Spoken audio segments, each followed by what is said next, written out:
Senhor, eu nasci pra te chamar de Deus. Eu nasci pra te chamar de Pai e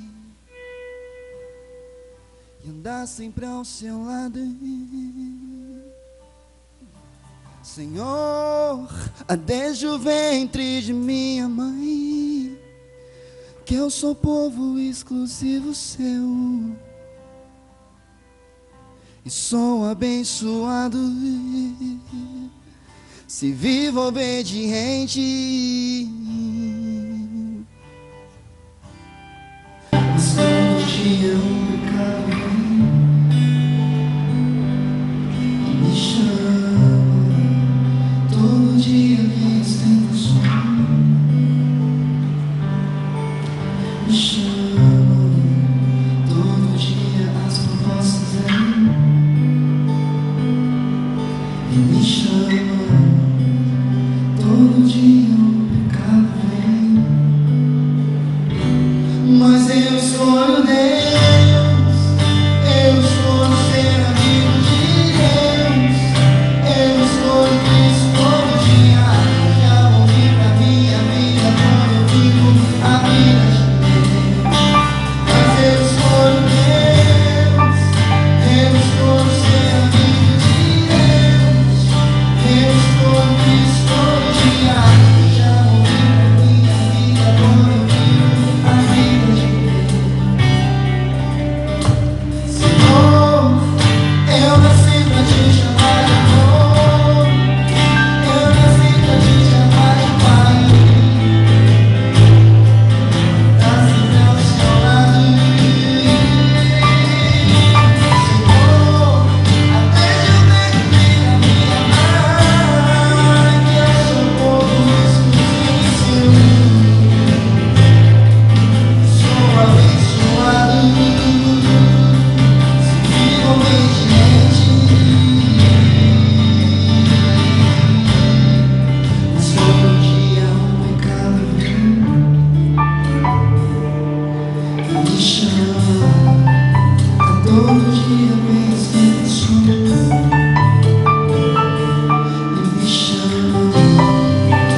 Boa noite a todos. Tudo bem com vocês? Boa noite aos nossos amigos internautas. Mais uma vez é um prazer ter vocês aqui, nos acompanhando. Continue conosco, que Deus te abençoe onde você estiver. Eu quero perguntar aqui, mas vocês têm que responder de maneira sincera. Quem é que dormiu essa noite? Onde vocês moram? Vocês moram em São Paulo? Vocês moram no Rio de Janeiro? Porque a impressão que eu tenho é que quem mora aqui em BH não dormiu. Eu de manhã até achei que foi suficiente, mas foi chegando no final do dia, um cansaço. Eu falei, nossa, acho que eu não dormi legal não, viu? Que festa que esse povo está fazendo, gente. Como pode ter tanta energia assim? Tá certo. Vamos lá. Essa semana eu tenho esquecido de alguns detalhes aqui. Eu falei para vocês que eu ia dar uma sugestão de um livro todos os dias, né? Ontem eu não dei, antes de ontem eu não dei. Então, assim, o pessoal está pegando meu pé, pastor. Você promete e não cumpre? Mas vamos primeiro mostrar uma foto da nossa câmara de oração. Para, quem sabe, aí você, olhando a foto, se anime aí em orar. Essa nossa câmara de oração está prontinha, preparada para você. Se você sentir o desejo de ter um momento de comunhão com Deus, vá até lá, tem esse momento especial. Uma outra coisa que nós temos aqui ó, é onde você pode colocar lá os seus pedidos, seu agradecimento, súplica, adoração. Tem um lugar para você colocar seu pedido de oração lá. A partir das 18 horas também eu estou aqui para aconselhamento pastoral. O Breno foi lá fazer essa foto de mentirinha para colocar aqui para vocês. Essa é a nossa sala de aconselhamento. A partir das 18 horas estou lá, se você quiser ir até lá para a gente bater um papo, conversar, trocar experiências, será um prazer. E agora a dica dos livros. Eu tive que marcar para não esquecer. Como eu estou devendo 2 e hoje nós teríamos mais um, eu vou mostrar então 3 livros, tá bom? Não sei se foi tudo na mesma página, como que estão os livros aí. Ok, esses aqui foram os que eu deixei de indicar. Primeiro livro ali, Serviço Cristão, de uma escritora norte-americana, chamada Ellen White. Esse livro é extraordinário, tá? Da Casa Publicadora, você acha Serviço Cristão. Se você quer aprender o que é servir e ampliar um pouco sua visão sobre serviço, lê este livro. Outro livro extraordinário é este livro, O que é Missão Integral, do René Padilha. Na verdade, as pessoas tomam esse livro como algo muito moderno, assim e tal, mas essa questão de missão integral também está no livro Serviço Cristão.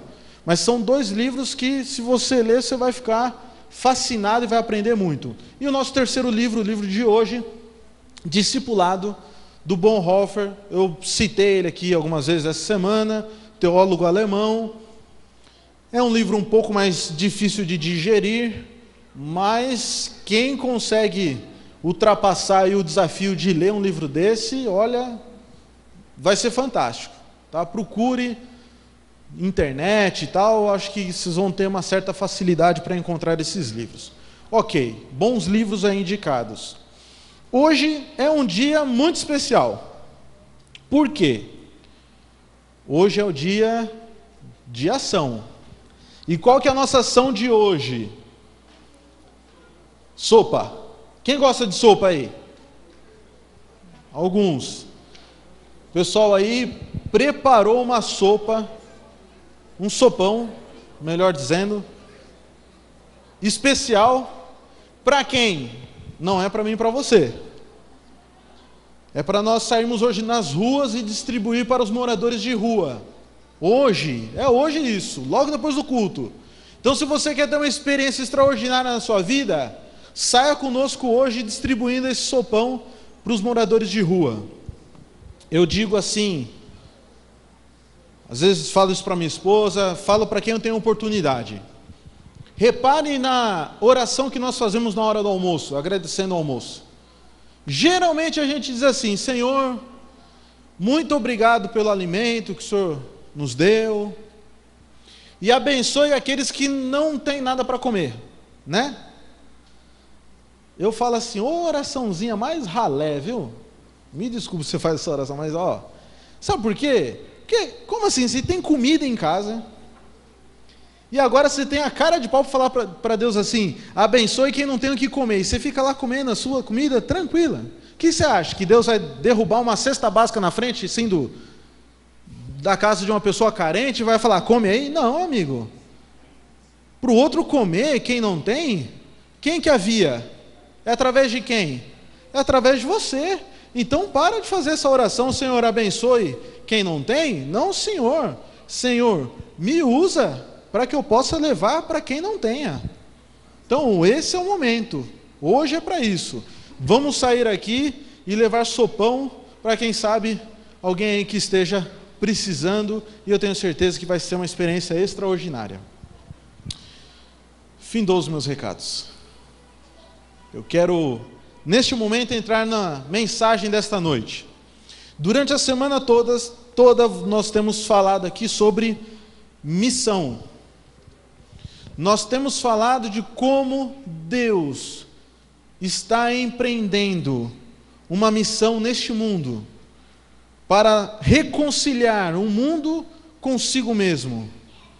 E Deus usa diversas ferramentas para levar essa missão a pessoas que precisam. E uma dessas ferramentas é a igreja. Porém, há uma condição para que essa igreja seja usada. E é isso que eu quero estudar com vocês. O tema do sermão é um por todos. Quantos conhecem essa frase? Muitos. É praticamente consciência coletiva isso aqui. É uma frase que surgiu do livro de um francês, Alexandre Dumas ou Dumas, não sei como se pronuncia da maneira correta, do livro Os Três Mosqueteiros. E esse é o lema: um por todos e todos por um. Esse lema, ele traz uma ideia de unidade. Uma ideia de que a partir do momento que eu estou unido com você, você está unido comigo. Uma ideia de que a partir do momento que eu estou engajado, a partir do momento que eu estou comprometido com a tua missão, você está comprometido com a minha missão. É fácil perceber.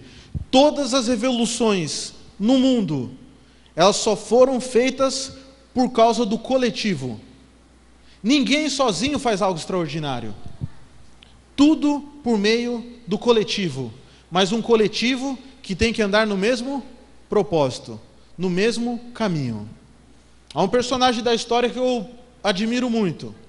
Vocês já ouviram dizer também sobre Martin Luther King Jr., pastor batista, que na década de 50 movimentou uma multidão de pessoas para boicotar o uso do ônibus, do transporte público, porque os ônibus, existia dentro daqueles ônibus uma separação. Na parte da frente senta os brancos e na parte dos fundos sentam os negros.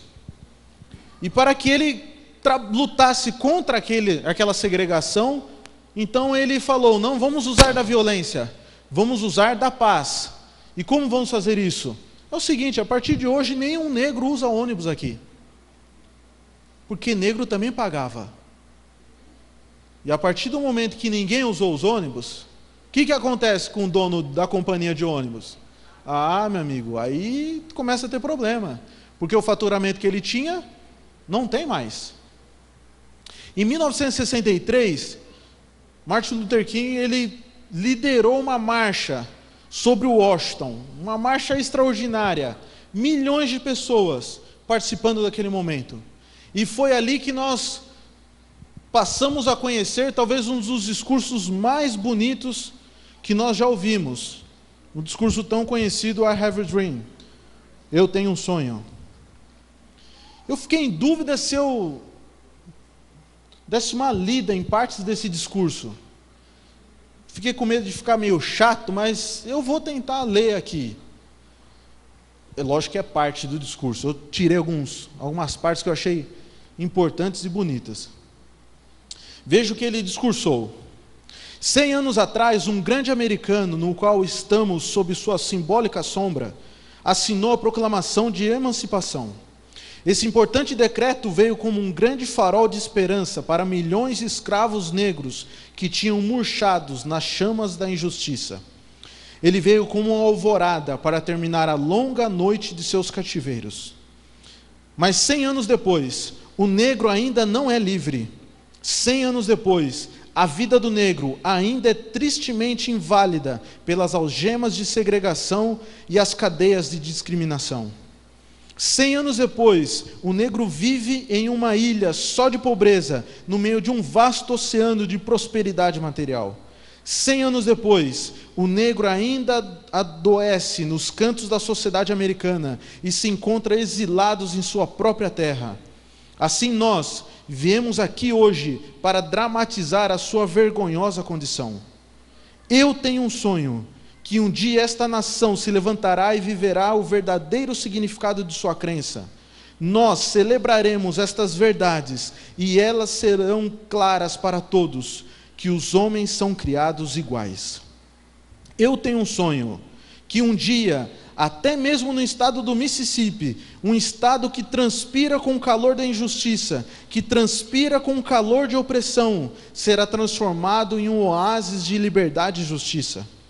Eu tenho um sonho, que as minhas 4 pequenas crianças vão um dia viver em uma nação onde elas não serão julgadas pela cor da pele, mas pelo conteúdo do seu caráter. Eu tenho um sonho hoje. Extraordinário o discurso, né? Não sei você, mas eu estou arrepiado. Amém. Mas só que ele não fez tudo isso por causa de um discurso.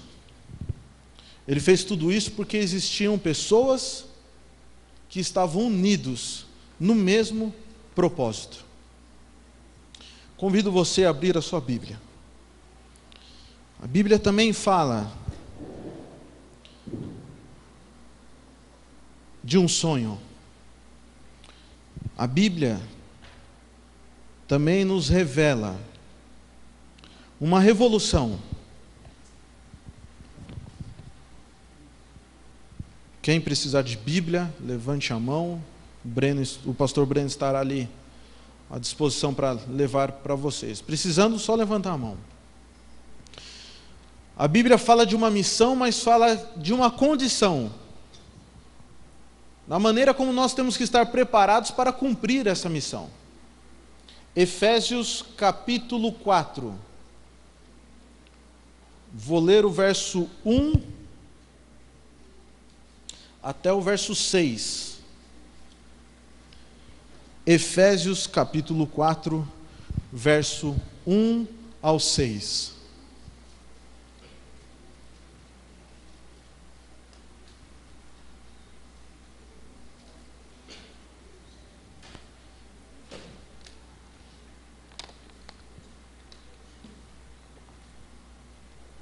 Convido você a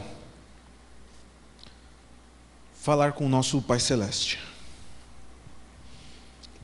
Bondoso Deus, obrigado pela Tua palavra, pela Sua presença através de cada palavra escrita nesse livro. Pedimos nesse momento o Teu Santo Espírito, que Ele fale ao nosso coração. Que essa mensagem possa ir profundamente em nossa mente, para que possa realmente provocar uma revolução em nosso ser. Meu Pai querido, se faça presente, é o que nós te pedimos, por Jesus, amém. Minha versão, para quem não sabe, a Bíblia ela tem várias linhas de tradução. E a minha versão é da Bíblia A Mensagem, é uma linguagem mais contemporânea. Ela diz assim: diante de tudo isso, direi o que quero que vocês façam. Eu estou preso pelo simples fato de servir o Senhor. Quero que saiam e caminhem, ou melhor, que corram pelo caminho de Deus, que Deus ordenou que seguissem. Não quero que ninguém fique de braços cruzados. Não saiam por aí por caminhos que não vão levar a lugar nenhum. Cuide também para agir com humildade e disciplina, sem desanimar, sempre constantes, dedicando-se uns aos outros com amor, considerando as diferenças entre vocês, sempre resolvendo logo todo e qualquer desentendimento. Vocês todos foram chamados para andar no mesmo caminho, para seguir a mesma direção. Por isso permaneçam juntos de coração e na caminhada. Vocês têm um Senhor, uma só fé, um só batismo, um só Deus e Pai de todos, que governa sobre todos, age por intermédio de todos e está presente em todos. Tudo que vocês são, pensam e fazem é permeado por essa linda unidade. Esta é a palavra da nossa noite. Unidade.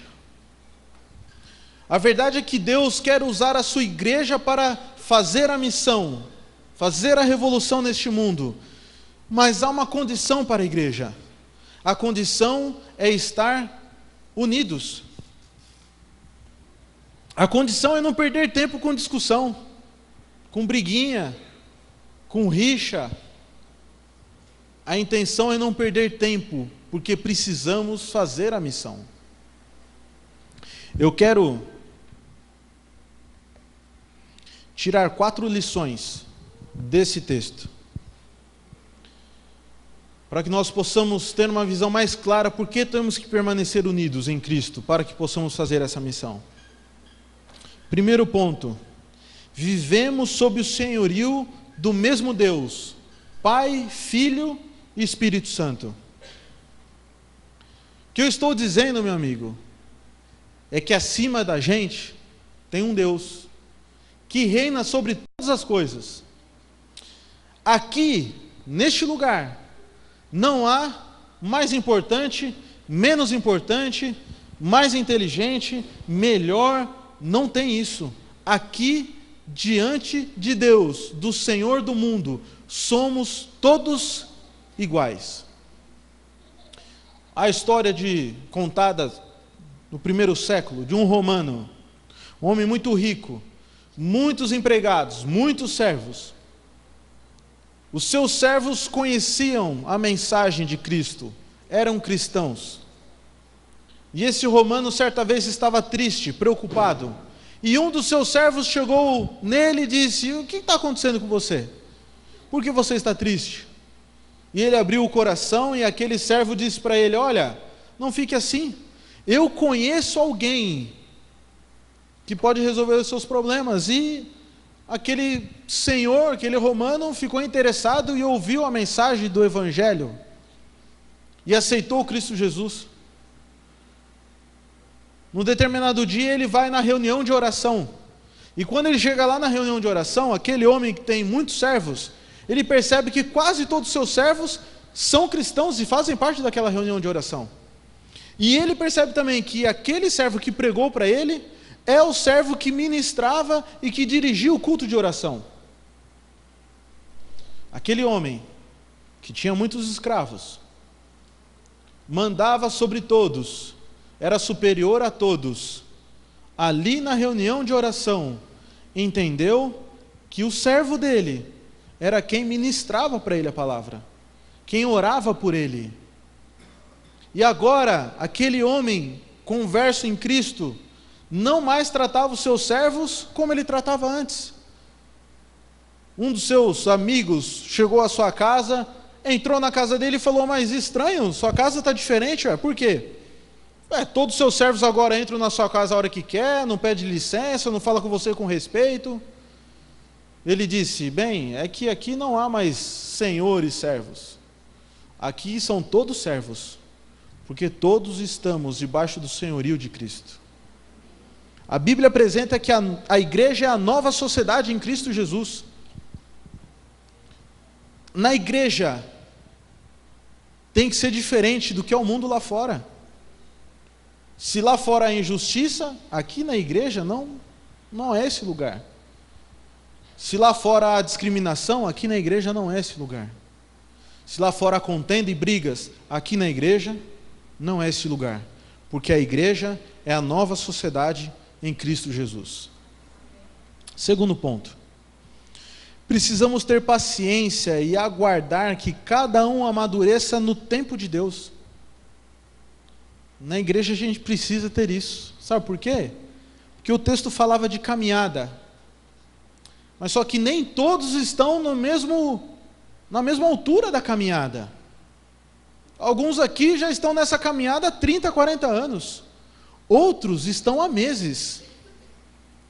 E na igreja é preciso a gente ter paciência com o outro, para esperar que o outro venha amadurecer, que o outro venha compreender aquilo que você já compreende há muito tempo. Mas é preciso dar tempo, paciência para aquele. Eu tenho um amigo, eu tenho vários amigos, mas esse amigo é especial. Esse amigo é o pastor Felipe Tonasso. Nós estudamos juntos, nos formamos juntos, e de uma maneira que eu acho que às vezes é até sobrenatural, parece que Deus nos guia para os mesmos lugares, e a gente hoje mora na mesma cidade, estamos praticamente toda semana juntos. Uma coisa que me impressiona nesse meu amigo, no Tonasso, é que ele talvez seja uma das poucas pessoas que eu conheço na vida, se não for a única, que eu nunca vejo falar mal de ninguém. Que bom que tem mais alguns. Quando eu estou falando disso, é evidente que eu estou me incluindo, que eu não sou assim. Ele não fala mal de ninguém, eu fico impressionado assim. Nunca vi ele chegar em mim e falar: sabe fulano? Sei, então, fulano é isso, é aquilo. Nunca vi ele fazer isso, nunca vi. E eu sou meio crica, sabe? Eu sou meio crítico assim. Tenho tentado trabalhar isso comigo há muito tempo. E eu fico impressionado como ele tem paciência com as pessoas. De talvez uma coisa que você pede para alguém fazer, eu já diria assim: amigo, não serve, não dá. Daqui que eu faço mesmo, você não vai saber fazer. Ele não. Ele assim: não, deixa o fulano fazer. Mas rapaz, não faz bem. Mas ele vai aprender. Ele não faz bem hoje, mas amanhã ele vai aprender. E com essa perspectiva que ele tem, ele bota os amigos dele em cada situação, de botar amigos para fazer coisas que nunca fez. E ele faz isso, sabe por quê? Porque ele quer que o outro cresça. O outro pode não fazer de uma maneira perfeita, mas ele tem paciência em esperar que o outro aprenda, que o outro passe pelo processo de aprendizagem. E isso faz com que o outro cresça. Na igreja deve ser a mesma coisa. Nem todos nós estamos na mesma maturidade espiritual. E é preciso a gente ter paciência, contando que o outro irá amadurecer, irá crescer em Cristo Jesus, irá ser uma bênção também para a igreja. Terceiro ponto: ceder é o princípio para quem quer viver em paz. O texto fala para permanecermos no vínculo da paz. Outras versões diz isso. Estou casado há 8 anos. Se tem um lugar que a gente tem que aprender a ceder, meu amigo, quem é casado sabe o que eu estou falando. Quando eu casei, eu já me coloquei numa situação muito difícil. Eu sempre falo: você vai casar? Vou. Então faz o seguinte: você casa, mas junto com o casamento, não inventa outros tipos de mudança. Vou casar e já vou logo mudar para outra cidade. Não faz isso não, amigo. Tenta casar num momento mais estável, porque quando eu casei e veio junto com o casamento um monte de mudança. Mudei para a cidade de Feliz Natal, que eu falei ontem para vocês. E eu e minha esposa, a gente foi trabalhar junto. Eu falei que não é para dar risada da minha cidade. Brincadeira. Tá. Não é minha cidade não, estou brincando. Feliz Natal, não entendo porque alguém vai colocar uma cidade de Feliz Natal, mas fazer o quê? A A gente casou, foi para essa cidade, começamos a trabalhar juntos. Um monte de mudança ao mesmo tempo. Trabalhávamos a semana toda. Chegava no domingo, nós tínhamos sempre uma discussãozinha. Minha mãe fala assim: rapaz, casamento eu não sei como é que é para dar certo. Porque você pega uma pessoa de uma família aqui, criada de um jeito, você pega uma pessoa de outra família, criada de outro jeito, bota na mesma casa e fala, vive bem, né? Não é fácil mesmo. E é exatamente isso. A Giane foi criada totalmente diferente de mim. Totalmente. Outros padrões, princípios, não, aqui eu não estou falando de princípio. Tanto eu quanto ela sempre fomos cristãos, mas, enfim, dá valor a outras coisas. E chegava no domingo, o que acontecia? Eu, cansado, queria dormir até 10, 11 horas, né? Para que me preocupar? Ela, educada assim, na disciplina, tal, 6 horas da manhã, em pé. Vamos limpar a casa, que diz o que? Você está doida, mulher? Para com isso. Que limpar a casa, 6 da manhã, é domingo, volta para a cama. Não, tem que limpar a casa, eu não tenho tempo durante a semana, é evidente que ela trabalhava. E vamos levando, assim, o meu problema é assim, se você quer limpar a casa, você pode limpar, fica à vontade, mas deixa eu dormir. Folgado, né? Todo domingo, durante uns 2 meses, chegava domingo, discussão por causa disso. Até que um dia eu pensei assim, bem, os domingos não estão legais. Não é para estar assim. Ela é resistente, estou vendo que ela não vai querer ficar dormindo até tarde mesmo. Acho que não tem outra saída. Vou ter que acordar cedo também. E comecei então agora a acordar 6 da manhã, 6:30, todo domingo, para limpar a casa. Pois é, né? Mas sabe como que é, né? Mas sabe o que acontece? Algo extraordinário.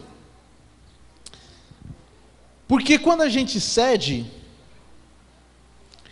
a gente passa a enxergar a vida de uma maneira diferente. A ponto de hoje, depois de 8 anos de casado, ela aprendeu que a vida não é tão rígida assim, que você não tem que acordar 6 horas da manhã no domingo. E eu também vim a entender que eu também não posso gastar meu dia todo na cama, que eu tenho atividades, tenho que viver, tenho uma vida pela frente. E vida não é dormir. Como dizem, deixa para dormir quando morrer. E hoje a gente vive um equilíbrio. Por quê? Porque em algum momento um decidiu ceder. E quando a gente cede, a gente dá a oportunidade de olhar a vida do ponto de vista do outro. E a nossa vida, a nossa mente, a nossa experiência se alarga. Na igreja é a mesma coisa. Quantas vezes um tem uma opinião, outro tem uma opinião, e a pessoa não quer largar. Mas, meu amigo, o texto em outras versões vai dizer, suportai-vos uns aos outros. Cede. Cede porque você vai ganhar com isso. Não só o teu irmão, mas uma outra visão de mundo. Penúltimo ponto. Precisamos perdoar para suportar, ou melhor, precisamos perdoar para sustentar os relacionamentos. Eu vi uma frase há pouco tempo que dizia o seguinte: o amor une o casal, mas é o perdão que sustenta o relacionamento. Eu achei isso extraordinário, porque esse mesmo pregador que disse essa frase, ele disse assim: o mundo só está em pé hoje por causa do perdão. O mundo só é sustentado até essa medida porque tem gente que perdoa. Imagine um mundo em que ninguém perdoa. Meu amigo, já estava todo mundo morto há muito tempo. E na igreja, a gente precisa perdoar. Mesmo porque a oração do Pai Nosso diz o quê? Perdoa as nossas dívidas assim como nós perdoamos os nossos devedores. O que Jesus foi bonzinho nessa versão aí da oração, porque o que ele quer dizer é o seguinte: Senhor, não me perdoe se eu não perdoar o meu próximo. Queridos, o perdão sustenta a igreja. Precisamos perdoar. Último ponto. Deus age em tudo e em todos, em sua infinita misericórdia. Sabe, no corpo de Cristo, não tem ninguém menos importante, não tem ninguém que não possa glorificar a Deus naquilo que Ele faz, porque Cristo age em tudo e em todos. A versão aqui diz,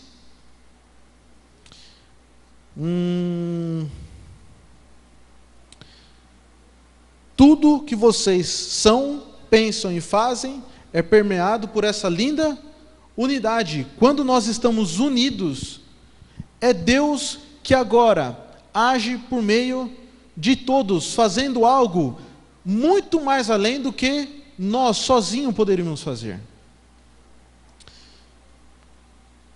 Nós somos para Guiné-Bissau, e todo aquele que vai para Guiné-Bissau como missionário, ou para qualquer outro país pobre, ele pensa assim: eu vou para aquele país para contribuir, para colaborar. Eu vou para aquele país para levar o que eles não têm.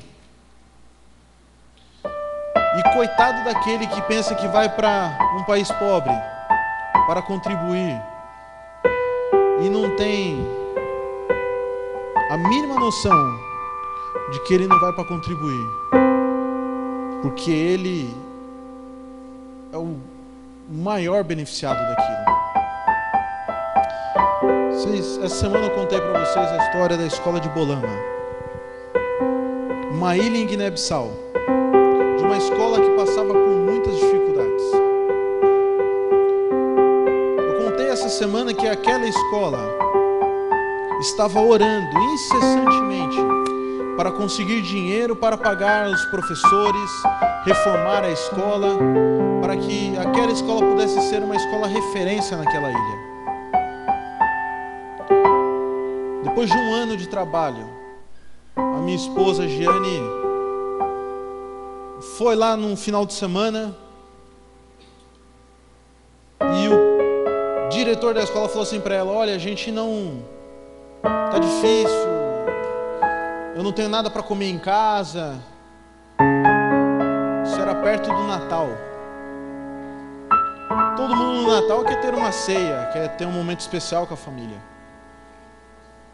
Jane não tinha muita coisa ali, reuniu um dinheiro,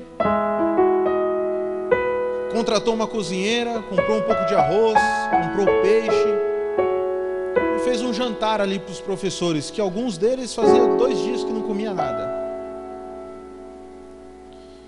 Trabalhando ali naquele final de semana, depois de ter conseguido dinheiro para reformar a escola, pagar os professores, eles quiseram de alguma maneira retribuir aquilo que ela estava fazendo ali, na visão deles. E um dia eles chamaram a Jane e falou assim: professor, a gente quer dar um presente para você. Não sei o que passou na cabeça dela, porque quando fala-se presente a gente imagina algo extraordinário. Mas de repente todos os professores apareceram ali e um deles trazia uma mão. Isso mesmo, uma mão. Num país onde a fome impera, uma mão é a coisa mais extraordinária do mundo. Muitos ali não tinham o que comer em casa. mas estava dando para ela o que talvez fosse de mais precioso para eles. A verdade, meu querido amigo, que não importa quem você é, quais são os seus dons, seus talentos, não importa o que você tem em suas mãos. O que importa é que aqueles que permanecem unidos em um propósito, ali há provisão para todos. Ali todos são abençoados. Ali a plenitude do Espírito reina. E onde a plenitude do Espírito reina, todos nós vivemos em paz, em harmonia, em amor. Porque lá em Guiné-Bissau eles tinham pouco, mas o pouco que eles tinham, eles dividiam, usavam para a bênção e para a edificação de toda a igreja. No texto bíblico, João capítulo 13, verso 35 diz: nisto conhecerão todos que sois os meus discípulos, quando amardes uns aos outros. Quer fazer discípulo? Quer cumprir a missão? Primeiro seja um discípulo. E o que é ser um discípulo? O que é ser reconhecido como um discípulo? Ame uns aos outros. Não sei como tem sido sua vida. Se quem sabe nessa comunidade aqui, vivendo, trabalhando, quem sabe você se desentendeu com alguém, mas Deus clama neste momento para você deixar diferenças de lado, ceder, perdoar, porque é dessa maneira que o Espírito irá atuar por meio de nós. Nós vamos ouvir uma música, e se for esse o seu desejo, fique em pé. Que Deus te abençoe.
Bondoso Deus, o Senhor está ansioso para nos usar. A tua igreja é este instrumento, ó Pai, de transformação. Ó Pai querido, use a igreja do progresso. Que nós possamos viver em plena comunhão, paz, alegria. Que possamos, ó Pai querido, ter mais paciência uns com os outros. Que possamos ajudar o outro a crescer. Que possamos perdoar uns aos outros. Porque é verdade que o Senhor age por meio de todos aqui. Não importa o que temos, o que somos, nossas capacidades, o Senhor é poderoso para fazer coisas extraordinárias através de cada um. Pai querido, una a tua igreja, que juntos possamos cumprir essa missão. É o que nós te rogamos, em Cristo Jesus.